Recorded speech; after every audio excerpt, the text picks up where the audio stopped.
अच्छी सच्ची खबरों में बात सबसे पहले कोरोना की, जिसको लेकर देश में बनी पहली नेजल वैक्सीन की डोज मिलने की शुरुआत हो गई है। कोविन ऐप के जरिए यह वैक्सीन ली जा सकती है। फिलहाल सिर्फ प्राइवेट अस्पतालों में इसकी डोज ली जा सकती है। भारत बायोटेक और अमेरिका की वॉशिंगटन यूनिवर्सिटी के मिलकर इनकोवैक नाम की यह वैक्सीन बनाई है। 18 साल से ऊपर के लोग बूस्टर डोज के तौर पर इसे ले सकते हैं। नाक के जरिए दी जाने वाली इस वैक्सीन को कोरोना के खिलाफ लड़ाई में काफी कारगर बताया जा रहा है। खास बात यह है कि इस वैक्सीन को केंद्र सरकार की मंजूरी उस वक्त मिल गई है जब चीन समेत दुनिया के कई देशों में कोरोना के मामले तेजी से बढ़ रहे हैं। अगर आप भी कोरोना वैक्सीन के 2 डोज ले चुके हैं लेकिन अभी तक बूस्टर डोज नहीं ले पाए हैं तो आप भी नेजल वैक्सीन लेने में देर न करें।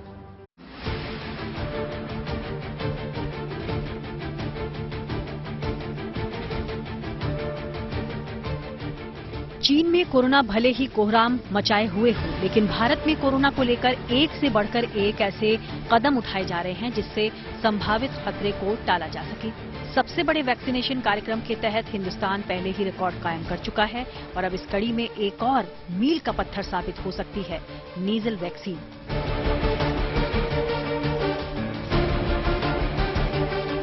देश की पहली नेजल वैक्सीन को भारत सरकार से मंजूरी मिल गई है। हैदराबाद की भारत बायोटेक की बनाई इस इनकोवैक वैक्सीन को बतौर बूस्टर डोज लगाया जाएगा। भारत बायोटेक की नेजल वैक्सीन ऐसे समय पर आ रही है जिस समय भारत सरकार चाहती है कि जिन लोगों ने अपना तीसरा यानी कि प्रिकॉशन डोज नहीं लगाया है वो भी अब इस वैक्सीन को लगा लें। और जहां पर नेजल वैक्सीन जो नाक में लगाई जाती है, जिसमें सुई नहीं होगी, दर्द नहीं होगा। इनकोवैक को कोरोना वैक्सीनेशन प्रोग्राम में शामिल भी कर लिया गया है। इंजेक्शन से डरने या वैक्सीनेशन से बचने वालों के लिए भी ये वैक्सीन लेना आसान होगा, क्योंकि जैसा कि नेजल नाम से जाहिर ही है कि इसे नाक के जरिए लिया जा सकेगा। इसकी सिंप्लिसिटी जो मेजर बेनिफिट है, आपको कोई इंजेक्शन नहीं लेना, आपको 4 बूंदे इस नाक में डालना है, 4 बूंदे इस नाक में डालना है, फिर आपको अराउंड कुछ सेकंड के लिए सर पीछे करके रखना है और आपने 28 दिन बाद सेकंड डोज लेनी है। बेनिफिट जैसा नाम ही लगता है इंट्रानेजल है, तो ऑफकोर्स साइड इफेक्ट्स कम होंगे। सिस्टमिक साइड इफेक्ट 3% में, वो भी माइल्ड है, थोड़ा बहुत फीवर आना, थोड़ा बहुत बॉडी एक होना, थोड़ा बहुत लोकल साइड इफेक्ट्स हैं लेस देन 3% पेशेंट्स में। जो मेजर बेनिफिट होता है नेजल वैक्सीन का, क्योंकि हमें मालूम है कि कोविड नाक से भी जाता है, 99% नोज से एंटर करता है। अगर यहीं पे आपकी इम्यूनिटी है तो आपका एंट्री पॉइंट ही ब्लॉक हो जाएगा। इस नेजल वैक्सीन की खासियत ये है कि ये शरीर में जाते ही कोरोना के इन्फेक्शन के साथ ही ट्रांसमिशन को भी ब्लॉक कर देती है। यानी इन्फेक्शन होने पर तो ये फायदेमंद है ही, ये कोरोना को फैलने से भी रोक देगी। इसकी बेसिस ये है कि चिंपैंजी के कोरोना वायरस के अंश से लिया जाने वाला इम्यूनिटी है और ये नाक के थ्रू सेफली शरीर में कोरोना वायरस के प्रति इम्यूनिटी दे सकता है। तो सेफ्टी इसका सबसे अच्छा कंसर्न है। आसानी के साथ इस्तेमाल होने के लिए ये सबसे अच्छा इसका कंसर्न है और ये भारत में ही विकसित टीका है। भारत के ड्रग्स रेगुलेटर ने इस नेजल वैक्सीन को 6 सितंबर को इमरजेंसी इस्तेमाल की मंजूरी दी थी। सरकार से हरी झंडी मिलने के बाद अब नाक से लिया जाने वाला ये टीका सबसे पहले प्राइवेट अस्पताल में लगवाना संभव है। कोविन पोर्टल के जरिए स्लॉट बुक करवाकर ये वैक्सीन ली जा सकती है और इसका आगाज हो चुका है। इस नेजल वैक्सीन का सबसे बड़ा फायदा ये है कि इससे वायरस नाक में ही खत्म हो जाएगा। फेफड़ों यानी पहले की तरह इसका लंग्स तक पहुंचना मुश्किल होगा। मायने ये कि वायरस फेफड़े को इन्फेक्ट नहीं कर पाएगा। वैक्सीन की सबसे बड़ी खासियत ये होगी कि ये ब्रॉड स्पेक्ट्रम इम्यूनिटी प्रोवाइड करेगा किसी व्यक्ति को। लोकल लेवल पे इम्यूनोग्लोबुलिन ए, IgA दोनों का निर्माण होगा शरीर में और इससे वायरस से लड़ने की क्षमता बढ़ेगी। सबसे इम्पोर्टेंट स्टेप है जो एंट्री पॉइंट है, वहां पे ही वायरस को ये न्यूट्रलाइज करेगा। तो मुझे ये लगता है कि ये बहुत ही महत्वपूर्ण एक कहिए कि इवेंट है। खास करके आप देख रहे हैं कि BF.7 जिस तरीके से बढ़ रहा है। जहां तक सेफ्टी की बात है, 2 ट्रायल्स में इनको बहुत ही सेफ वैक्सीन माना गया है। कोरोना से लड़ाई में भारत में बनी वैक्सीन ने अहम भूमिका निभाई है और इसका फायदा दुनिया के दूसरे देशों को भी खूब मिला है। देश में कोरोना से बचाव के लिए 18 जनवरी 2021 को टीकाकरण अभियान शुरू हुआ था। अब तक 200 करोड़ यानी कि 2 अरब से ज्यादा लोगों का टीकाकरण यानी वैक्सीनेशन हो चुका है। 95.1 करोड़ से ज्यादा लोग वैक्सीन की 2 डोज ले चुके हैं। लेकिन जहां तक बूस्टर यानी कि प्रिकॉशन डोज की बात है तो अब तक महज 27% आबादी ने ही तीसरी डोज ली है। जाहिर है नेजल वैक्सीन की सुविधा से अब ये आंकड़ा तेजी से बढ़ पाएगा। इनकोवैक नेजल वैक्सीन का ट्रायल कानपुर के प्रखर अस्पताल में भी हुआ। यहां 50-50 मेल फीमेल पर यह ट्रायल किया गया था, जो कि सफलता से पूरा हुआ। और अब जब नेजल वैक्सीन को मंजूरी मिली है तो वहां के डॉक्टर का खुश होना लाजमी है। 86% इसमें एंटीबॉडीज बनी थी। सिंपल 2-2 बूंद इसमें जो है डालनी होती हैं और इंजेक्शन का फोबिया इसमें बिल्कुल नहीं है। और सबसे महत्वपूर्ण चीज ये है कि route of entry of virus को ये रोकती है और साथ में ट्रांसमिशन को भी रोकते हैं, क्योंकि हमने रूट जो नेजल रूट है जिससे वायरस कोरोना जाता है उसको हम रोक रहे हैं और इससे ट्रांसमिशन भी रोक रहे हैं। चीन समेत दुनिया के दूसरे देशों को कोरोना का BF.7 वेरिएंट भले ही डरा रहा हो, लेकिन हिंदुस्तान में एहतियातन जिस तरह की तैयारी है उससे घबराने और डरने की कतई जरूरत नहीं, लेकिन बस सावधान रहने की जरूरत है। दिल्ली से मिलन शर्मा और कानपुर से रंजय सिंह के साथ bureau report, good news today.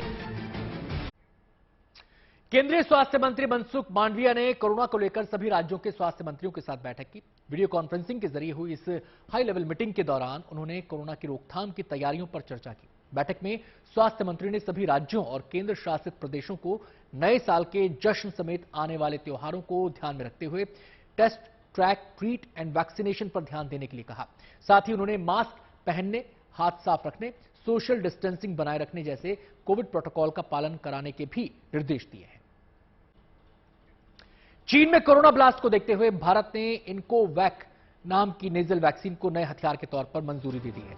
पूरी तरह से स्वदेशी इस वैक्सीन को मंजूरी मिलने के बाद नाक के जरिए वैक्सीन देने का रास्ता खुल गया है। हालांकि अभी तक बूस्टर डोज लगवाने 72% लोगों के मन में नेजल वैक्सीन को लेकर कई तरह के सवाल हैं, जिसमें एक सवाल यह भी है कि इस तरह से वैक्सीन देने की क्यों जरूरत पड़ी।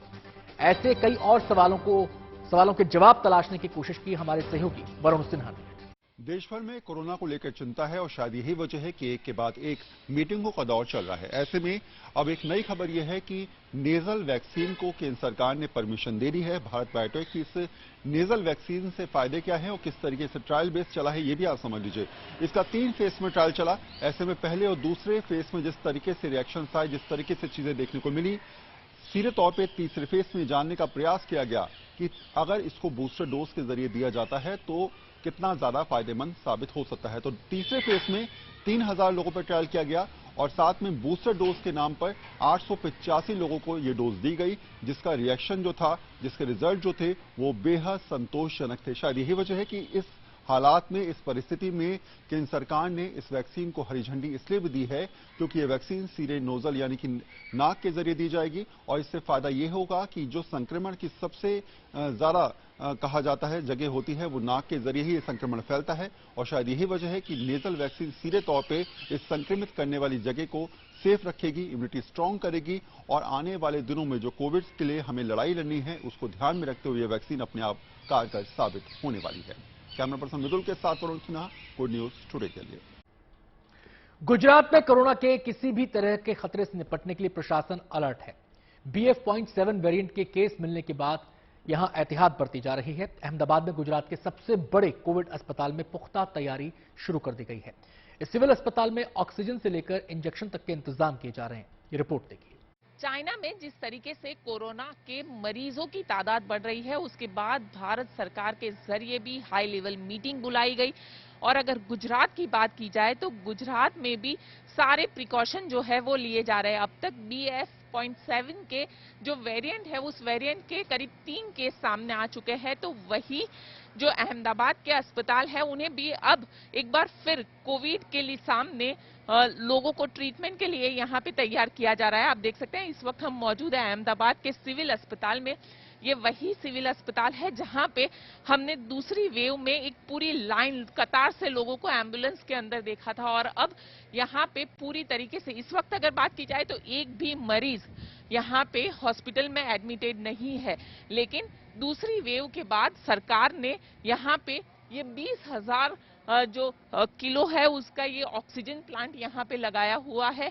ये ऑक्सीजन प्लांट के जरिए जो ऑक्सीजन है उसकी किसी भी तरीके की कमी ना आए उसका पूरा ख्याल यहाँ पे रखा गया है। करीब 1200 बेड का ये पूरा अस्पताल जो है उसे कोविड अस्पताल में तब्दील कर दिया गया था उस वक्त, लेकिन इस बार भी सरकार के जरिए अब पूरी जो तैयारियां है वो यहाँ पे की जा रही है ताकि मेडिसिन जो है वो भी यहाँ पे लाई जा रही है पूरी तरीके से। अगर ये जिस तरीके से चाइना में ये लहर आई है, दूसरे देश के अंदर जिस तरीके से मामलों में बढ़ोतरी हो रही है, अगर वैसा ही हाल गुजरात में होता है तो पूरी तरीके से जो प्रशासन है वो सतर्क है, अलर्ट है। साथ ही ट्रैकिंग, ट्रेसिंग और टेस्टिंग के जरिए जो कोरोना के संदिग्ध मामले हैं उसे भी चेक किया जा रहा है। कोविड संक्रमण की रफ्तार पर नजर रखने वाली हर संस्था ये उम्मीद जता रही है कि हमारे यहां चीन जैसे हालात नहीं होंगे और वैसे हालात ना हो इसके लिए आईएमए यानी इंडियन मेडिकल एसोसिएशन की तरफ से भी कुछ गाइडलाइंस जारी हुई हैं, जिनमें गैर जरूरी यात्राओं को टालना, सार्वजनिक जगहों पर मास्क पहनना, सोशल डिस्टेंसिंग का ध्यान रखने जैसी सलाह शामिल है। फिर भी हम में से ज्यादातर लोग इस तरह की सलाह को लेकर गंभीर दिखाई नहीं दे रहे। कुछ ऐसा ही हाल दिखा दिल्ली के रेलवे स्टेशन पर, जहां ज्यादातर लोग बिना मास्क के ही अपनी यात्रा पर निकलने की तैयारी में दिखे। चीन में बढ़ते हुए कोरोना के मामलों की वजह से केंद्र सरकार के साथ साथ राज्य सरकारें भी अब अलर्ट मोड में आ गई हैं। प्रधानमंत्री नरेंद्र मोदी ने कल एक उच्च स्तरीय बैठक की जिसमें कोरोना को लेकर प्रिपेयर्डनेस पर तमाम चर्चाएं हुई।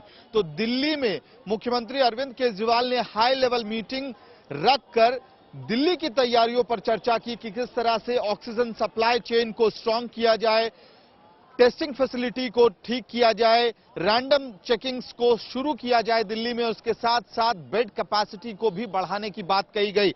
इसके साथ साथ इस बार दिल्ली में 12 ऑक्सीजन टैंकर्स को भी स्टैंड बाय पे रखा जाएगा और साथ ही अब जो भी केसेस पॉजिटिव आ रहे हैं राष्ट्रीय राजधानी दिल्ली में उसकी जीनोम सीक्वेंसिंग कराई जाएगी। यहां तक कि 7 जगहों से सीवेज का सैंपल उठाया जा रहा है ये चेक करने के लिए कि कोविड के किस तरह के वेरिएंट्स दिल्ली में पाए जा रहे हैं। यानी कि सरकारें सचेत हैं, प्रिपेयर्डनेस मोड में आ गई हैं।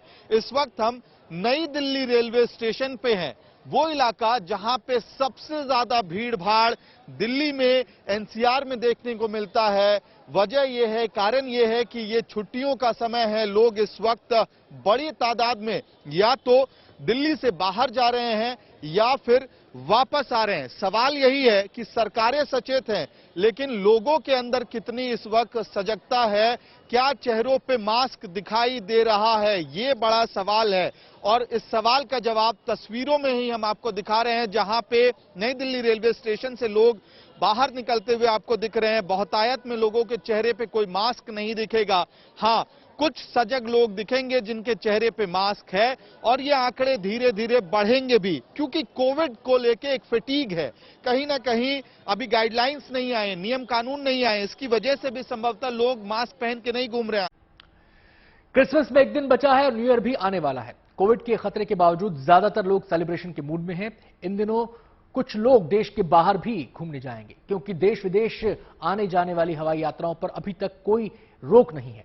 लेकिन सरकार की तरफ से हर तरह की सतर्कता बरती जा रही है। कल हुई प्रधानमंत्री नरेंद्र मोदी की हाई लेवल मीटिंग के बाद स्वास्थ्य मंत्रालय ने इंटरनेशनल ट्रैवलर्स के लिए कुछ गाइडलाइंस भी जारी कर दी हैं, जो 24 दिसंबर यानी कल से पूरे देश के अंतर्राष्ट्रीय हवाई अड्डों पर लागू कर दी जाएंगी, जिसमें चंडीगढ़ इंटरनेशनल एयरपोर्ट भी शामिल है। स्वास्थ्य मंत्रालय की गाइडलाइंस को लेकर वहां क्या तैयारी है, जानकारी दे रहे हैं हमारे सहयोगी सत्येंद्र चौहान। चीन में कोरोना की महामारी कोहराम मचा रही है। भारत सरकार चिंतित है और मीटिंग्स का दौर शुरू हो गया है। नई दिशा निर्देश की बात भी कही जा रही है, लेकिन हकीकत क्या है, एयरपोर्ट्स पर किस तरह की तस्वीरें हैं आप देख सकते हैं। कुछ यात्रियों ने मास्क लगाने शुरू कर दिए हैं, लेकिन ज्यादातर अभी भी मास्क नहीं लगा रहे हैं। चंडीगढ़ इंटरनेशनल एयरपोर्ट है और यहाँ पर जो ताजा दिशा निर्देश हैं उनके मुताबिक अब जितने भी इंटरनेशनल पैसेंजर्स होंगे उनकी सैंपलिंग की जाएगी। लेकिन उससे पहले की जरा ये तस्वीरें हम आपको दिखा रहे हैं कि एयरपोर्ट पर जहां पर भी कैमरे की नजर जाती है, आप देखिए जितने भी यात्री हैं, पैसेंजर्स हैं, वो यहां पर मास्क नहीं लगाए हुए हैं। और यही वो तस्वीर है जो कहीं ना कहीं डरा रही है। यानी कि अगर सावधानी नहीं बरतेंगे तो कोरोना का विस्फोट एक बार फिर से इस देश में देखने को मिल सकता है। कुल मिलाकर जो तस्वीरें हैं वो डरा रही हैं और ऐसा लग रहा है कि कोरोना की महामारी जल्द दस्तक दे सकती है अगर सुरक्षा और सावधानी नहीं बरती तो। इस बार सरकार भी कोई कसर नहीं छोड़ना चाहती, इसलिए कोरोना के जितने भी नए मामले आ रहे हैं उनके वेरिएंट का पता लगाया जा रहा है। जो लैब कोरोना के वेरिएंट का पता लगाने के लिए जीनोम सीक्वेंसिंग करते हैं, वहां गुड न्यूज टुडे की टीम भी पहुंची। उस लैब में कैसे जांच की जाती है, अब तक की जांच में उन्हें क्या क्या पता चला है, इसके बारे में पूरी जानकारी ली। देखिए जीनोम सीक्वेंसिंग लैब से हमारी एक्सक्लूसिव रिपोर्ट। अब हम आपको बताते हैं कि किस तरह से यहाँ पर लैब में जीनोम सीक्वेंसिंग की प्रक्रिया जो है वो हो रही है। सबसे पहले जगन्नाथ आप वहां बताइए, यहाँ पर यह है अल्ट्रा लो टेम्परेचर फ्रीजर, जहां पर माइनस लगभग 80 डिग्री के टेम्परेचर पर यहाँ पर जो सैंपल्स आते हैं, पॉजिटिव सैंपल्स, उन्हें इसी रेफ्रिजरेटर में रखा जाता है। यहाँ पर इस रेफ्रिजरेटर में इन्हें रखने के बाद इन्हें यहाँ पर लाया जाता है, स्टेबल फॉर्म में लाया जाता है। और स्टेबल फॉर्म में लाए जाने के बाद इन्हें यहाँ पर इस तरह से इनका हम कह सकते हैं एम्प्लीफिकेशन जो होता है तकनीकी भाषा में, वो किया जाता है। डॉक्टर सुमेश, इस वक्त क्या पर यदि हम ये प्रोसेस समझा पाए कि यहाँ पर इस वक्त क्या चल रहा है? मैम, इस वक्त क्या है कि आपने आरएनए सैंपल्स -79 डिग्री से निकाला है और आपने उसको रूम टेम्परेचर पे एक स्टेबल फॉर्म में कन्वर्ट करने के लिए आप सीडीएनए में उसे कन्वर्ट कर रहे हैं। तो सीडीएनए में कन्वर्ट करने के लिए एक सैंपल प्रिपरेशन होता है, जिसमें आपको एक डिफरेंट टाइप के एंजाइम डालने होते हैं जो उस अनस्टेबल कंपोनेंट को स्टेबल कंपोनेंट में चेंज करने में हेल्प करते हैं। और वंस आप वो सारे रिएजेंट्स उसमें डाल देते हैं, उसके बाद उसको हम वापस से थर्मल साइक्लर में ऐड करते हैं, जो 5 से 10 थर्मल साइक्लर है ये वाला, जो 5 से 10 मिनट के अंदर उस अनस्टेबल आरएनए को एक स्टेबल कॉम्प्लीमेंट्री डीएनए में कन्वर्ट कर देता है। जब एक बार वो कन्वर्ट हो जाता है तो उसके बाद फिर हम उसमें SARS-CoV-2 वायरस की जो पूरा जीनोम है उसको हम एम्पलीफाई करते हैं। तो डिपेंडिंग अपॉन द नंबर, उस हिसाब से नंबर ऑफ सैंपल्स की लाइब्रेरी एम्पलीफाई की होती है और उन सारे सैंपल्स को हम पूल कर देते हैं। और पूल करने में हम हर सैंपल्स को एक अलग अलग डिफरेंशिएटर के साथ टैग कर देते हैं, जिसको हम बारकोड्स कहते हैं। तो हर एक इंडिविजुअल सैंपल्स का एक यूनिक बारकोड हो जाता है। उसके बाद उन सारे पूल सैंपल्स को हम प्यूरिफाई करते हैं और प्यूरिफाई करने के बाद हम मशीन पे जो उसकी एक डिजायर्ड स्ट्रेंथ है, क्योंकि आप किसी भी मशीन पे कोई भी सैंपल लोड करने से पहले एक डिजायर्ड स्ट्रेंथ पे आपको मीट करना होता है। वो मशीन की लिमिटेशन है कि उससे नीचे स्ट्रेंथ का सैंपल वो एक्सेप्ट नहीं करेगी। इस वक्त ये क्या कर रहे हैं आप हमें बता पाएंगे? अभी ये सीडीएनए में इसको कन्वर्ट कर रहे हैं। जैसे ही ये सीडीएनए में कन्वर्ट होगा, उसके कम से कम 10 मिनट लगेंगे और सीडीएनए में कन्वर्ट होने के बाद फिर ये सैंपल रेडी होगा, जिसमें आप SARS-CoV-2 वायरस के पूरे जीनोम को एम्पलीफाई कर सकते हैं। यहाँ पर आपने कहा कि एम्पलीफिकेशन होगा, 10 मिनट का वक्त लगेगा। उसके बाद यहाँ पर भी कुछ अपैरेटस हमें नजर आ रहा है, इसके बाद सर क्या होता है? इसके बाद एम्पलीफिकेशन के बाद एक पूरा प्रोसेस होता है, जिसमें आप उसको क्लीन करते हो, आप उसको मिक्स करते हो, आप उसको सेंट्रीफ्यूज करते हो, ताकि बॉटम में आपके पास रिएजेंट्स आए, उनको पैलेट को आप सस्पेंशन को आप स्पूल आउट करते हो। तो इन सारी चीज की प्रोसीजर के लिए आपके पास इंस्ट्रूमेंट और पूरा वर्क बेंच होता है। यहाँ पर क्या होता है? यहाँ पे हुई सेंट्रीफ्यूज, मैंने कहा जैसे part of the sample processing, क्योंकि ये एक नहीं है कि आपने एक रिएजेंट डाला और आपका एम्पलीफाई हो गया। It just a part and parcel कि आप एम्पलीफाई कर रहे हो, फिर उसको क्लीन कर रहे हो, फिर उसको सेंट्रीफ्यूज कर रहे हो, फिर उसके बाद आप उसमें से सुपरनेटेंट को डिस्कार्ड करते हो और उसके बाद जो पैलेट होता है उसको आप फिर फर्दर डिसॉल्व करते हो। तो जैसे कंप्लीट पार्ट एम्पलीफिकेशन होता है, फिल्ट्रेशन होता है, सेंट्रीफिकेशन होता है, और वो सब इन्हीं सब मशीन जो हमें नजर आ रही है और जो तकनीक अभी इस वक्त भी चल रही है उसके बाद होता है। वो फिर आप मूव करते हैं नेक्स्ट इंस्ट्रूमेंट पे, जहाँ पे आप सैंपल को लोड करते हो और जो आपको पूरा SARS-CoV-2 जीनोम सीक्वेंस करके देता है। और अब बात करते हैं भारतीय सेना की उस तैयारी की जिससे चीन भी परेशान रहने लगा है। उसे उसकी हर चालबाजी का मुंहतोड़ जवाब मिलता है। इसकी वजह है सेना और बॉर्डर रोड ऑर्गेनाइजेशन का सटीक प्लान। दोनों संस्थाओं ने मिलकर LAC के आसपास ऐसा इंफ्रास्ट्रक्चर तैयार किया है जिसकी मदद से पूरे साल हथियार और रसद फ्रंट लाइन पर तैनात सैनिकों तक आसानी से पहुंचाई जा सकती है। 17,500 फीट से भी ज्यादा ऊंचाई पर चांगला पास हो या फिर लद्दाख का आखिरी गांव श्योक, सबका कायाकल्प हो रहा है। बेहतरीन कनेक्टिविटी से सुदूर इलाकों का भी तेजी से विकास हो रहा है।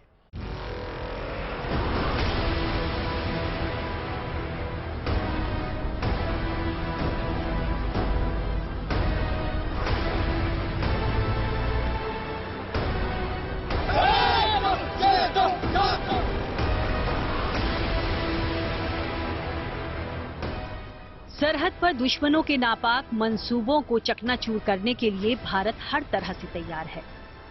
इसके लिए पिछले कुछ साल में इंफ्रास्ट्रक्चर का ऐसा जाल बिछाया गया है जिसने सेना की राह आसान कर दी। पुल हो या सड़कें या फिर हेलीपैड, सेना की आसानी से आवाजाही सुनिश्चित करने के लिए हर स्तर पर तेजी से काम जारी है। बीआरओ यानी बॉर्डर रोड ऑर्गेनाइजेशन ने सड़कों का ऐसा जाल बिछाया है कि पूर्वी लद्दाख के बॉर्डर से जुड़े इलाके की तस्वीर ही बदल गई है।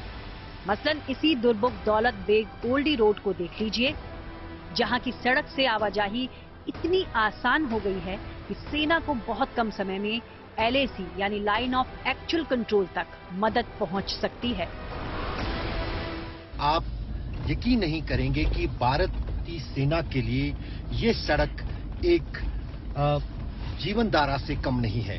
250 किलोमीटर से भी लंबा ये रोड पिछले 6 साल के दौरान बॉर्डर रोड ऑर्गेनाइजेशन ने बनाया है, दिन रात इस पर काम करके, और उस बीच तापमान जबकि 0 से 20 डिग्री भी नीचे है तब भी इस सड़क पर काम जारी रहा। और यही वजह है कि अब ये सड़क लगभग तैयार हो चुकी है। दुर्बुक दौलत बेग ओल्डी रोड के जरिए अब साल भर सेना तक टैंक से लेकर बाकी हथियार या जरूरत के सभी सामान पहुंचाने की सुविधा हो गई है। इस सड़क के पुल भी 2 लेन बना दिए गए हैं, जिस पर भारी भरकम गाड़ियों का आना जाना मुनासिब हो पाया है। इस सड़क का ज्यादातर काम पूरा हो चुका है, अब कुछ हिस्सा बनना ही बाकी है, जिस पर तेजी से काम जारी है। बीआरओ की टीम भीषण ठंड के बीच भी प्रोजेक्ट को पूरा करने में जुटी है। उम्मीद है कि जल्द ही ये काम भी पूरा हो जाएगा। ये सड़क हम कनेक्टिविटीज की प्रदान कर चुके हैं, केवल कुछ दिनों की वाइडनिंग इस पर बाकी है। जैसे ही वाइडनिंग हो जाएगी और टेम्परेचर हमको सही रूप से मिलेगा, हम इसका ब्लैक टॉपिंग करके कंप्लीशन। ऐसा नहीं कि दुर्बुक दौलत बेग ओल्डी रोड का ही सिर्फ निर्माण हुआ है, चीन से लगते लद्दाख सेक्टर की भी काया पलट हो रही है। 17,500 से भी ज्यादा फीट की ऊंचाई पर चांगला पास में भी इंफ्रास्ट्रक्चर का तेजी से विकास हो रहा है। बीआरओ ने यहाँ भी शानदार सड़क का निर्माण किया है, जिससे सेना के लिए बेहद आसानी हो गई है। दरअसल अगर चांगला पास की बात करें, गर्मियों में भी यहाँ पर तापमान 0 से नीचे रहता है, और सर्दियों की तो बात ही नहीं। सर्दियों में इस वक्त यहाँ का तापमान, जबकि धूप दिख रही है, -15 के आसपास है, जबकि रात में ये तापमान -30 डिग्री के आसपास पहुंच जाता है। लेकिन अब काफी पिछले कुछ सालों के दौरान बॉर्डर रोड ऑर्गेनाइजेशन ने इन सड़कों को वर्ल्ड क्लास सड़कें बनाया है। यहाँ तक कि पिछले 2 साल के दौरान इस सड़क को इतना काबिल इस पास को बनाया गया है कि यहाँ से आप बोफोर्स भी जो है आगे लाइन ऑफ एक्चुअल कंट्रोल तक ले सकते हैं, टैंकें भी ले सकते हैं, और ली भी गई हैं इसी सड़क से। पहले तो ये मात्र सिंगल लेन सड़क था, वो भी बीच बीच में बंद हो जाता है। अब 24/7 पूरा साल भर खुला रहने वाला ये हाईवे बन गया है। लद्दाख के आखिरी गांव से जाने वाले श्योक गांव के लोग भी सेना की सुविधा के लिए अपना पूरा योगदान दे रहे हैं। इस गांव में 28 परिवार रहते हैं। इन परिवारों के सदस्य यहाँ निर्माण कार्य में जुटे हैं, जिससे उन्हें बीआरओ के जरिए रोजगार भी मिल रहा है। यहाँ पे इंफ्रास्ट्रक्चर डेवलपमेंट शुरू हुई, उससे पहले से गांव यहाँ पे मौजूद है, और लगातार इंफ्रास्ट्रक्चर यहाँ पे डेवलपमेंट हो रही है, और इस गांव के सभी लोग जो हैं जोश के साथ बीआरओ के साथ काम कर रहे हैं। इंफ्रास्ट्रक्चर डेवलप होने से गलवान के बाद पूर्वी लद्दाख का बॉर्डर से जुड़ा ये इलाका काफी बदल गया है। इसकी तस्दीक -30 डिग्री के तापमान में ड्यूटी निभाने वाले आईटीबीपी के जवान भी बखूबी करते हैं। पहले तो सर रोड भी नहीं था, अब धीरे धीरे रोड हो गया सर। अब रोड आने जाने का सब चीज हो गया, सब चीज हो गया। अब सेना आने से हम लोग का दोनों आदमी आईटीबीपी और ये दोनों ये हो गया। इसी साल अक्टूबर में रक्षा मंत्री राजनाथ सिंह ने दुर्बुक श्योक दौलत बेग ओल्डी मार्ग पर आयोजित समारोह में 75 ऐसी प्रोजेक्ट शुरू की हैं, जिससे भारतीय सेना सीमा पर और मजबूत हो गई है। इस इलाके में बुनियादी ढांचे को इस कदर मजबूत किया जा रहा है, जिससे दुश्मन की किसी भी तरह की गुस्ताखी पर सेना को बेहतर पहुंच मिल पाए। पूर्वी लद्दाख से अशरफ वानी के साथ bureau report, good news today.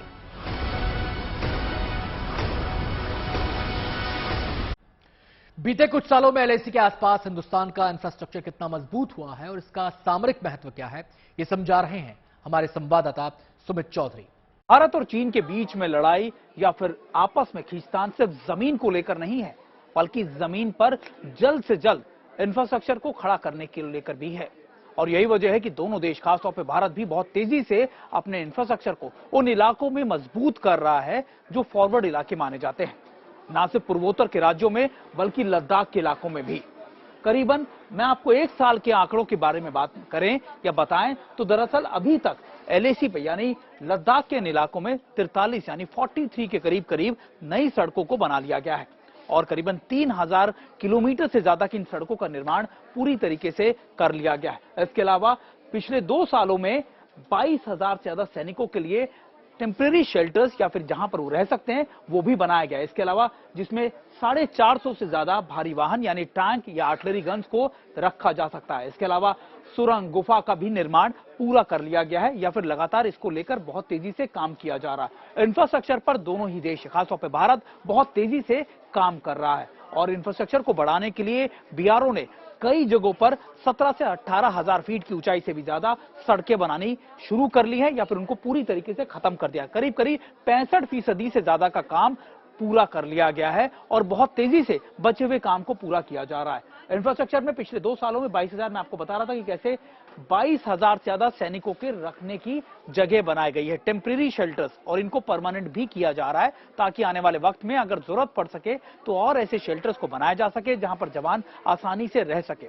दरअसल ईस्टर्न लद्दाख या लद्दाख के वो इलाके हैं जहां पर काम करना या फिर वहां पर काम करवाना मजदूरों से बहुत लिमिटेड होता है, यानी करीबन 3 से 4 महीने का ही वक्त होता है जब आपको ये सारे प्रोजेक्ट्स का काम पूरा करना होता है। लेकिन बीआरओ हो या फिर हमारी डिफेंस मिनिस्ट्री हो या फिर लोकल एडमिनिस्ट्रेशन पिछले 2 सालों में बहुत तेजी के साथ इन इलाकों में काम कर रहा है। इसके अलावा सबसे ज्यादा महत्वपूर्ण बात यह कि गश्त करने की क्षमता या फिर पेट्रोलिंग को उन इलाकों में जहां पर डिसएंगेजमेंट हो गया है या फिर जहां पर पीछे के इलाकों में वहां पर अब भी जा रहा है ताकि कोई भी नया फ्रिक्शन पॉइंट डेवलप चीन ना कर सके। ये पूरी कोशिश है लगातार कि किसी भी तरीके से ये सारे कामों को जल्द से जल्द पूरा कर लिया जाए।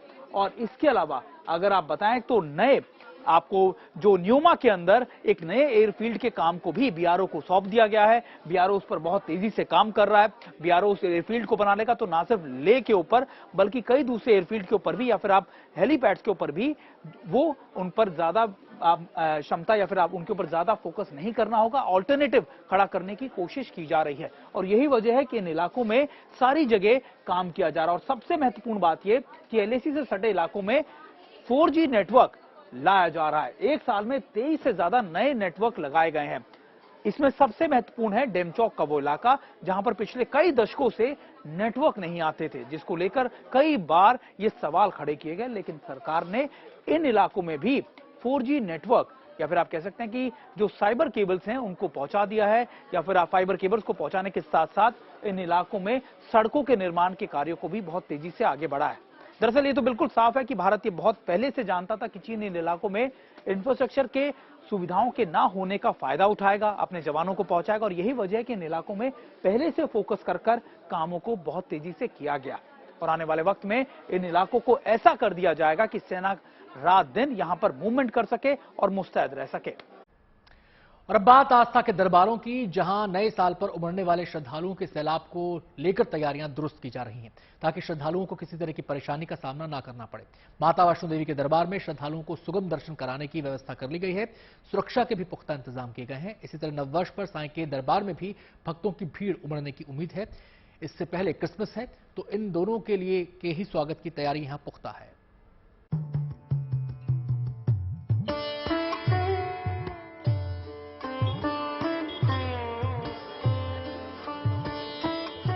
वैष्णो देवी के दरबार में यूं तो साल भर श्रद्धालुओं का तांता लगा रहता है, लेकिन नए साल के मौके पर यहां श्रद्धा का सबसे बड़ा जन सैलाब उमड़ता है। इस साल भी दर्शन के लिए बड़ी संख्या में लोगों के पहुंचने का अनुमान है, जिसके लिए प्रशासन ने तैयारियां तेज कर दी हैं। हमारी कैलकुलेशन है कि शायद इस बार भी 31 को भी हम काफ़ी अच्छा मात्रा में जो हमारे श्रद्धालु हैं उनको एक्सपेक्ट कर रहे हैं, और उनकी सुविधाओं को लेकर जहां पे बेसिक उनको जो फैसिलिटीज़ और सुविधाएं हमने प्रोवाइड करनी है उनको लेकर, उनकी सिक्योरिटी को उनको, ताकि उनको किसी तरीके की प्रॉब्लम ना हो, तो वो चीज़ों का ध्यान रखते हुए हमारी मीटिंग जो है वो और अरेंजमेंट जो है इन प्लेस जो है हो गए हैं। श्री माता वैष्णो देवी श्राइन बोर्ड और प्रशासन ने श्रद्धालुओं को सुगमता से दर्शन करवाने के पुख्ता इंतजाम किए। भीड़ को नियंत्रित करने के लिए अलग रणनीति के तहत काम किया जाएगा। प्रशासन का कहना है कि जब भीड़ का दबाव बढ़ेगा तब जगह जगह पर यात्रियों को रोका जाएगा।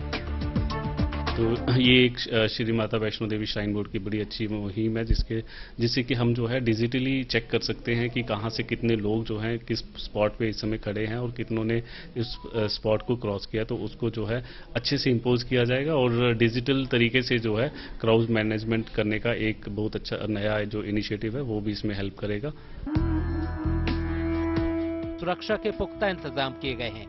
यात्रा पर नजर बनाए रखने के लिए सीसीटीवी कैमरों की मदद ली जाएगी। यात्रा मार्ग पर पैदल चल रहे यात्रियों को सभी जरूरी जानकारी लाउड स्पीकर के जरिए मुहैया कराई जाएगी। मैनेजमेंट बहुत अच्छा है और बहुत बढ़िया अच्छी मैनेजमेंट है, अच्छे तरीके के अच्छे लोग हैं, मतलब कोई दिक्कत वाली बात नहीं। इसके अलावा यात्रा मार्ग पर जगह जगह पर चेक पोस्ट भी बनाई गई है। ऐसा ही उत्साह और तैयारियों की झलक साईं की नगरी शिरडी में भी देखने को मिली। क्रिसमस और नए साल के स्वागत के लिए शिरडी पूरी तरह से सज चुकी है। सबका मालिक एक का संदेश देने वाले साईं बाबा के दरबार में नए साल के मौके पर देश विदेश से लाखों श्रद्धालु आशीर्वाद लेने पहुंचते हैं। इस साल भी 1 से 10 जनवरी के बीच करीब 7 से 8 लाख श्रद्धालुओं के यहां दर्शन के लिए पहुंचने की उम्मीद है। नए साल के लिए यहां के ज्यादातर होटल्स में बुकिंग फुल हो चुकी है। ऐसे में प्रशासन ने ट्रैफिक कंट्रोल के लिए एक अलग रणनीति बनाई है ताकि लोगों को जाम में ना फंसना पड़े। प्रशासन का जो अंदाज है तो कम से कम ये आने वाले 10 दिनों में 7 से 8 लाख भाविक श्रद्धालु यहाँ पे आने वाले हैं। तो ये भाविकों का दर्शन सुलभ तरीके से हो, भाविकों का जो आने वाली उनकी ट्रैफिक है वो ट्रैफिक का मैनेजमेंट अच्छी तरह से हो, इसके लिए स्थानीय पुलिस प्रशासन और बाकी के सारे लाइन डिपार्टमेंट की तरफ से अभी तैयारी चली है। कोरोना के खतरे को देखते हुए श्रद्धालुओं को सावधानी बरतने की हिदायत दी जा रही है। भक्तों को मैं यही अपील करूंगा कि कोविड शुरू हुआ है ऐसा समझ के जो हम लोग जो प्रिकॉशंस ले रहे थे पहले जब कोविड के पीरियड में, जैसे मास्क पहनना, सैनिटाइजर यूज करना या सोशल डिस्टेंस रखना, जहाँ पे भीड़ हो वहाँ पे न जाना, ये लोगों ने पालन करना चाहिए। जाहिर है आस्था के ये केंद्र भक्तों के स्वागत के लिए तैयार हैं, लेकिन बदले हालात में पूरे एहतियात के साथ। शिरडी से नितिन मिरांडे के साथ bureau report, good news today. खबर सच्ची खबर में बात करेंगे अब चीतों की। इसी साल सितंबर महीने में भारत लाए गए 8 चीतों वाला प्रयोग सफल होता दिखाई दे रहा है। मध्य प्रदेश के कूनो नेशनल पार्क में 5 मादाएं और 3 नर चीते अच्छी तरह से रच बस गए हैं। वहां वो अपने अंदाज में शिकार भी कर रहे हैं। यही वजह है कि अफ्रीका से जल्द ही 12 से 14 और चीते भारत लाए जाएंगे। केंद्र सरकार की तरफ से संसद की कार्यवाही के दौरान राज्यसभा में ये अहम जानकारी दी गई। अगले 5 साल में 12 से 14 चीतों को लाने के लिए नामीबिया की सरकार के साथ एक समझौता भी किया गया है। प्रोजेक्ट टाइगर के तहत भारत में चीतों की दोबारा वापसी के लिए केंद्र सरकार की तरफ से 38.7 करोड़ रुपए आवंटित किए गए हैं। चीतों से जुड़ी ये परियोजना फिलहाल साल 2026 तक चलेगी, जिसमें 4 और चीतों का भारत आने का रास्ता खुलेगा। अच्छी खबर सच्ची खबर में इतना ही। वक्त हो गया एक छोटे से ब्रेक का। अच्छी खबरों के लिए, पॉजिटिव खबरों के लिए आप देखते रहिए गुड न्यूज।